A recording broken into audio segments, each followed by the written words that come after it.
ఇక నెల్లూరు జిల్లాలో లబ్ధిదారులకు పింఛన్లు పంపిణీ చేశారు మంత్రి నారాయణ. ఎంపీ వేమిరెడ్డి ప్రభాకర్ రెడ్డితో కలిసి ఆయన నగరంలో యనమలవారి దిన్నె జెండా వీధి ప్రాంతాల్లో ఇంటింటికి తిరుగుతూ లబ్ధిదారులకు నేరుగా 7,000 రూపాయల పింఛన్ అందజేశారు.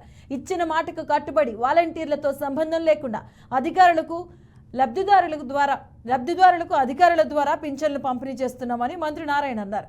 గత వైసీపీ ప్రభుత్వం వాలంటీర్లు లేకుంటే పింఛన్ల పంపిణీ చేయలేమని కల్లబొల్లి కబుర్లు చెప్పిందని ఎద్దేవా చేశారు. తమ ప్రభుత్వంలో పేదల సంక్షేమం, అభివృద్ధిని 2 కళ్ళుగా భావించి ఇచ్చిన వాగ్దానాలన్నింటినీ నిలబెట్టుకుంటామని మంత్రి వెల్లడించారు.